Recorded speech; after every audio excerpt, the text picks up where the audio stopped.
দিদি জিজু যতদিন আছে ততদিন ঘুম থেকে উঠেই রান্নাঘরে একবার যেতেই হবে, কারণ রান্নাঘর থেকে যা সুন্দর সুন্দর স্মেল আসছে প্রতিদিন। নমস্কার, আমি দেবলীনা। আমার চ্যানেল সিম্পল লীনাতে আপনাদের আরও একবার স্বাগত জানিয়ে আজকের ব্লগটা শুরু করতে চলেছি। ঘুম থেকে উঠেই দেখি চারিদিকে কি দারুণ স্মেল। তারপর রান্নাঘরে এসেই তো দেখি মারা সকাল সকাল কত কি রান্না করে ফেলেছে। আজ সকালে দিদিদের জন্য করা হয়েছে লুচি, গুড়ের পায়েস, তার সাথে মটনের চর্বি দিয়ে ঘুগনি। এটাও দিদির পছন্দের একটা খাবার। এখন প্রতিদিনই প্রায় দিদির পছন্দের খাবারই হবে, তাই আমরা তো সব কিছু খেতেই ভালোবাসি, আমাদের তো খুবই মজা। যাই গিয়ে তাড়াতাড়ি ফ্রেশ হয়ে খেতে বসে পড়ি, এত কিছু দেখে আর লোভ সামলানো যাচ্ছে না। শীতকাল পড়লেই কারা কারা এই গুড়ের পায়েস খেতে পছন্দ করেন? আমাদের বাড়িতে তো সবাই বেশি মিষ্টি খেতে পছন্দ করে, আর এই গুড়ের পায়েসটা খেতে আমারও খুব ভালো লাগে।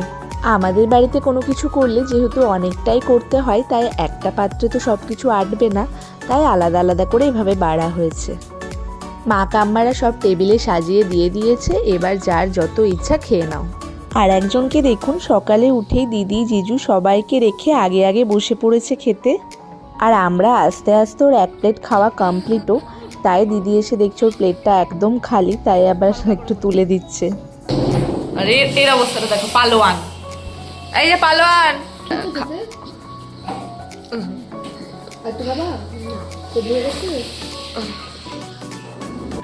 দেখছিস এক্ষুনি তোকে কি বললো, পেট ভরে গেছে কিনা তুই বল। লজ্জা পাচ্ছিস? লজ্জা পাচ্ছিস নাকি ভিডিওতে? এই দেখুন, মা ওর কি অবস্থা, ওকে দিলাম, ও চাইলো মেয়েটা। আহারে, মেয়েটাকে যে দেবে সেটা ভিডিওতে নিতে হবে। দাঁড়া দাঁড়া দাঁড়া, আস্তে, হ্যাঁ আস্তে করে দাও। সবাই মিলে বসে পড়েছি খেতে। ঘুগনি, পায়েস সব কিছুই খুব ভালো হয়েছে খেতে। আর লুচিটা তো দেখেই বুঝতে পারছেন, একদম ফুলকো ফুলকো গরম গরম লুচি। ভিভানের দুষ্টুমি দেখে দাদু ওকে আটকাতে গেছে, আর দাদুকে তো দেখতেই পাচ্ছে না, ও ওর মতন কাজ করে যাচ্ছে। এই যে আবার ভাত নিচ্ছে, 4টে লুচি খাওয়ার, আমাকে বলছিল 2টো লুচি খাওয়ার পর নিচ্ছিলাম বলে। আমি যেহেতু ওকে রাগাই, তাই ও এবার সুযোগ পেয়েছে, ও আমাকে রাগাচ্ছে। আসলে সকালবেলায় আমি তেলে ভাজা কোনো রকম খাবার খেতেই পারি না। হেলদি কোনো খাবার তাও খেতে পারি, আর সব থেকে ভালো হয় ভাত হলে। তো তাই লুচি খেয়ে একটু ভাত না খেলে আমার শরীরটা ঠিক ভালো লাগবে না, তাই একটু ভাত নিয়েছি। দুপুরে খাওয়া দাওয়ার পর আমরা এখন সেজেগুজে রেডি হয়েছি, একটু ঘুরতে যাব। এখন যেহেতু শীতকাল, তাড়াতাড়ি সন্ধ্যা লেগে যায়। আমি আর ভিভান রেডি হয়ে গেছি, ওইদিকে দিদি আর গুনু রেডি হচ্ছে, ততক্ষণ আমি আর ভিভান একটু খেলা করছি। এবার আমরা বেরিয়ে গেছি 3 বোন মিলে। সবাই দিদির বিয়ের পরও কি সুন্দর দিদিকে নিয়ে ঘুরতে যায়, কেনাকাটি করতে যায়, আর আমরা তো দিদিকে পাই না। সেগুলো দেখে খুব কষ্টও হয় আর একটু একটু হিংসাও হয়।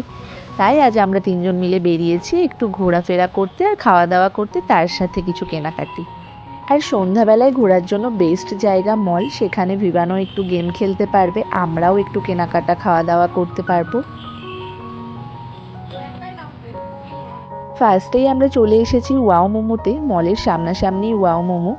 আগের দিন দিদি মোমো খেয়েছে, কিন্তু ওইটুকু খেয়ে পোষায়নি, তাই আজ আবারও নিয়ে চলে এসেছি।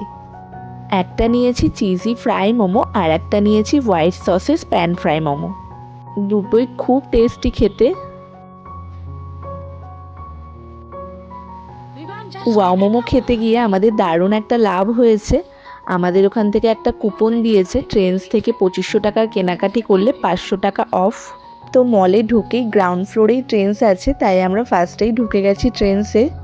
আর ঢুকেই তো ভিভানের দুষ্টুমি শুরু হয়ে গেছে, বারবার গেট দিয়ে বেরিয়ে যাচ্ছে। যতবার ও মা টেনে নিয়ে আসছে, ততবার ও বাইরে বেরিয়ে যাচ্ছে। আমাদের 3 জনেরই ড্রেস পছন্দ হয়ে গেছে, 3 জনাই সোয়েটারই নিয়েছি। দিদিরটা হুডি, বোনটা জ্যাকেট, আর আমি একটা শার্ট নিয়েছি। আর ভিভানের দুষ্টুমিটা এখন একটু কমেছে। ভিভান এইদিকে মেয়েদের কসমেটিক্সগুলো পেয়েছে, সেগুলোই নাড়াচাড়া করছে, দেখছে। আমরা এখন কাউন্টারে দাঁড়িয়ে আছি, বিল করে এবার তাড়াতাড়ি ওপরে যাব। ভিভানকে অনেকক্ষণ ওয়েট করানো হয়েছে। এখানে চয়েস করতে একটু বেশি দেরি হয়ে গেল, বুনুরটা দিদিরটা হয়ে গিয়েছিল, আর আমি কি নেব খুঁজেই পাচ্ছিলাম না। আর দুটো জিনিসে 2500 টাকাও পুষছিল না, সেই জন্য আর একটা কিছু নিতেই হতো। তাই এই করে করে অনেক রাত হয়ে গেল।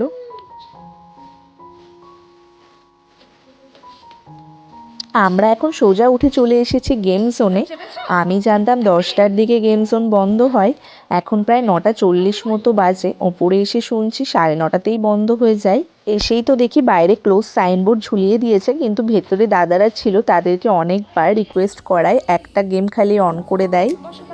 আর ক্লোজ সাইনবোর্ড দেখে তো আমাদের কপালে হাত। এখন যদি ভিভানকে চাপাতে না পারতাম তাহলে তো ভিভান খুব দুঃখ পেত আর ভীষণ জেদ করতো, আর আমাদেরও খুব খারাপ লাগতো। যাই হোক, চাপাতে পেরেছি। হয়তো শাটারটা নেমে গেলে আর কিছুতেই চাপাতে পারতাম না। আর দাদাগুলোও খুব ভালো ছিল, একটু রিকোয়েস্ট করাতে তারা অন করে দিয়েছিল, না হলে যে কি হতো কে জানে।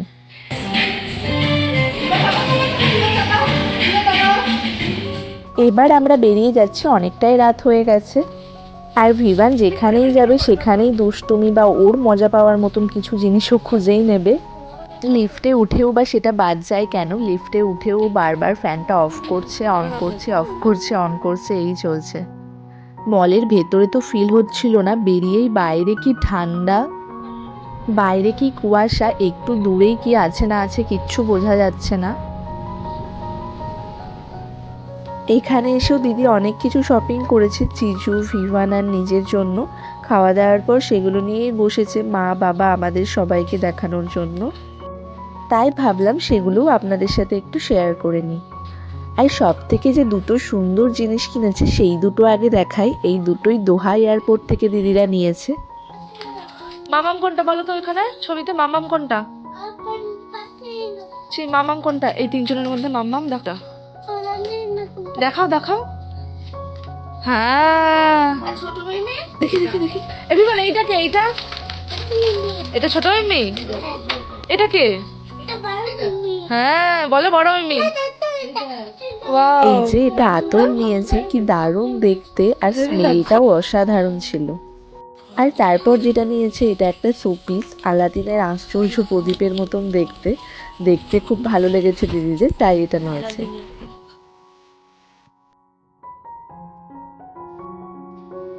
তারপর দিদি এখান থেকে কি কি নিয়েছে সেগুলো দেখাই। ফার্স্টেই দেখায় ভিভানের জন্য কি নিয়েছে। ভিভানের জন্য নিয়েছে সুন্দর দুটো কিউট কিউট ধুতি। একটা নিয়েছে হোয়াইটের উপর রেড কাজ, আর একটা রেডের উপর হোয়াইট কাজ করা। দুটোই খুব সুন্দর লাগছে দেখতে। রেডটা বেশি ভালো লাগছে দেখতে, রেডের ওপর হোয়াইট কাজটা জাস্ট অসাধারণ। এই রেড ধুতিটার সাথে ম্যাচিং করে এই হোয়াইট পাঞ্জাবিটা নিয়েছে, এটাও কি কিউট লাগছে দেখতে। দিদিরা প্রতিবার এখানে এসে শাড়ি, পাঞ্জাবি এগুলোই বেশি বেশি করে কিনে নিয়ে যায়, কারণ ওখানে তো শার্ট, টি শার্ট, ফ্রক সব রকম ড্রেসই পাওয়া যায়, শুধু শাড়ি পাঞ্জাবি এগুলোই পাওয়া যায় না। ওখানে দিদিদের একটা বাঙালি গ্রুপ আছে, তাদের সঙ্গে যখন দিদিরা গেট টুগেদার যায় বা ওখানে প্রত্যেকটা পুজোই সেলিব্রেট করা হয়, তখন এই শাড়ি পাঞ্জাবিগুলো দিদিরা পরে। তারপর দেখায় দিদি কিছু গিফটের জন্য জিনিসপত্র কিনেছে সেইগুলো। এটা কিনেছে আগের দিন যে দাদাটার আশীর্বাদ খেতে গিয়েছিলাম সেই দাদাটার জন্য।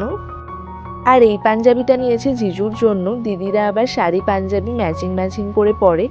আগের দিন দিদির যে জিমিচু শাড়িটা দেখালাম সেই শাড়িটার সাথেই ম্যাচিং করে এই পাঞ্জাবিটা নিয়েছে। ভিভানের জন্য আরও একটা সেট নিয়েছে।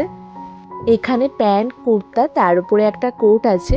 দিদি বলল যে ওর এরকম কোনো সেট নেই, তাই এটাও একটা নিয়েছে। তারপর দেখাই আজ আমরা কি কি কিনলাম। দিদি নিয়েছে এই হোয়াইট হুডিটা, আর এই যে আমার শার্টটা, এটা খুব সফট, পরেও খুব কমফোর্টেবল আর গরমও হবে বেশ। তারপর দেখাই আমার সোনার জ্যাকেটটা। বনুর জ্যাকেটটাও খুব সুন্দর হয়েছে, এটা খুব স্টাইলিশ দেখতে, ক্রপ জ্যাকেটগুলো। আর এটা পুরোটা উলের, এটাও খুব গরম হবে। তারপর আবার চলে যায় গিফটের জিনিসপত্রে। আগের দিন দিদি জিজুর সাথে বেরিয়েছিল, তখন গিয়ে এগুলো কিনে নিয়ে এসেছিল।